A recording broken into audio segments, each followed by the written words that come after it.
আজকে আপনাদের সকলকে ডাকা হয়েছে। গত মাস 26 জুনে আমাদের উখড়া ফাঁড়িতে একটা অভিযোগ আসে। ব্রিজনন্দন প্রসাদ বর্নওয়াল বলে একজন উখড়ার বাসিন্দা, উনি একটা অভিযোগ করেন যে 20 থেকে 25 জুন উনি উখড়াতে ছিলেন না, উনি কলকাতা গেছিলেন কোনো কাজের জন্য। তখন ওনার বাড়ি ফাঁকা ছিল, লক অ্যান্ড কি আন্ডারে ছিল। তো উনি যখন ফিরে আসেন তো দেখেন যে ওনার বাড়ি থেকে কিছু আইটেম, জুয়েলারি আইটেম এবং ক্যাশ, ওটা ওনার বাড়িতে নেই। তো উনি সাসপেক্ট করেছেন যে একটা হাউস থেফট হয়েছে।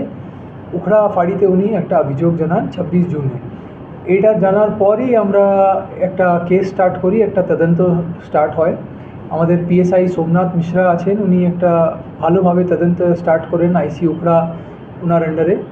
তারপরে এই জিনিসটা আমরা জানতে পারি যে অনেক ভালোভাবে টেকনিক্যাল ইনভেস্টিগেশন এবং সোর্স মাধ্যমে ইনভেস্টিগেশন করা হয়। তারপরে 4 জুলাইয়ে আমরা অ্যারেস্ট করি একজনকে, যার নাম আছে শেখ আব্দুল খালিদ। আর তারপরে ওনার একটা পার্টনার এমডি জামাল, ওনাকেও অ্যারেস্ট করা হয়। ওনার দুজনের বাড়ি থেকে আমরা বিভিন্ন রেড করার পর ওনাদের বাড়ি থেকে অনেক জুয়েলারি আইটেম কিন্তু আমরা রিকভার করতে পারি। এখন ওনারা পুলিশ কাস্টাডিতে আছেন। আর ফার্দার আমরা ইনভেস্টিগেশন চালু রাখছি, আমরা চেষ্টা করছি আরও কমপ্লিট রিকভারি করার যতটা সম্ভব হবে।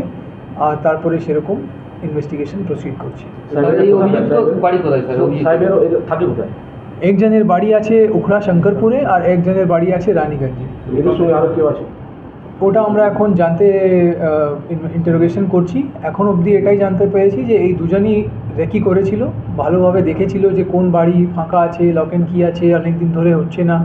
তারপরে ফার্দার ওখানে একটা চুরির অ্যাটেম্প্ট করেছিল। তো এরা চুরি করার আগে কিন্তু অনেক এরকম ঘুরে নেয়, পুরো এরিয়াটা ঘুরে দেখে যে কোন বাড়িতে 2-3 দিন কন্টিনিউয়াসলি তালা দেওয়া আছে, তখনই ওই বাড়িটা डे नाइट रेकी करे तारपरे हिट करे। एरकम हमारा एक मोडस ऑपरेंडी पेजी। पहले भी इन लोग के नाम पे कोई मामला है? कोई मामला पहले है इस तरह का मामला, और बाकी क्या क्या है पहले उसका डिटेल्स हम निकाल रहे हैं। पहले क्या हैबिचुअल ऑफेंडर हैं ये लोग उस तरह से कि नहीं।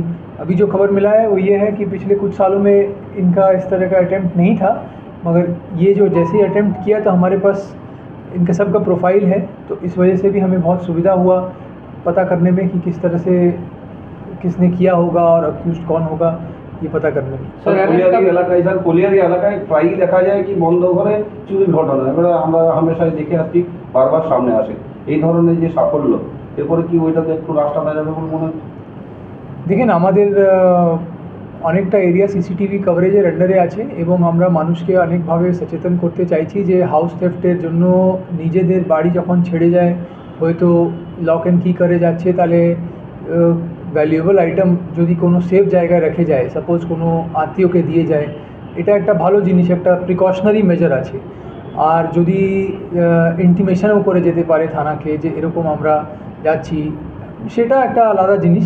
প্রিকশনারি মেজার আলাদা আছে আর তারপরে ইনভেস্টিগেটরি মেজার্স আলাদা আছে। তো যদি এরকম কোনো হয়, আমরা তো কনস্ট্যান্টলি এটাও অনেক চেষ্টা আমরা করছি যে পেটি থেফট যে আছে ওটার জন্য একটা ক্যাম্পেইন আমরা চালিয়েছি।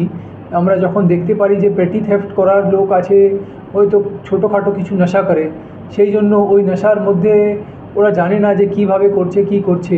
তো এরকম অনেক ড্রাগ অ্যাডিক্টকে রিহ্যাবিলিটেশন করার জন্য আমরা কিন্তু কনস্ট্যান্টলি ওদেরকে 6 মাসের জন্য ফ্যামিলির কনসেন্ট নিয়ে রিহ্যাব সেন্টারে পাঠাচ্ছি। আর এটা থেকে আমরা দেখেছি যে অনেকগুলো পেটি থেফট কিন্তু হয়তো বাড়ি থেকে ফোন নিয়ে নিল বা বাজার থেকে কারো পকেট থেকে ফোন নিয়ে নিল, এরকম যে জিনিস হয় ওটা অনেকটা কমেছে। আর এটার জন্য আমরা বিভিন্নভাবে কন্টিনিউয়াসলি চেষ্টা করতে যাচ্ছি। এসিপি আন্ডাল এখানে আছেন, সিআইবি এখানে আছেন, এরা আমরা বিভিন্নভাবে অনেকজন যে ড্রাগ অ্যাডিক্ট আছে যারা এরকম চুরি করে, যারা যেতে ওরা জানে না যে কী করছে এক্স্যাক্টলি, অনেক ছোটোখাটো রেমিউনারেশন অ্যামাউন্টে চুরি করে ওদেরকে আমরা কিন্তু রিহ্যাব সেন্টারেও পাঠাচ্ছি। তো আমাদের সব রকম মেজার্স চলতে থাকছে আর আমি চেষ্টা করছি যে আগামীকাল আমরা আরও কমাতে পারবো এই চুরি ঘটনা। আর ইনভেস্টিগেশনের উপরেও আমরা খুব জোর ডালছি যাতে আমরা সব রকমের ভালো ইনভেস্টিগেশন করে আসামিকে ধরতে পারি আর রিকভারিও আমরা করতে পারি। কবে অ্যারেস্ট করা হয়েছে আর রিমান্ড কবে দেওয়া আছে?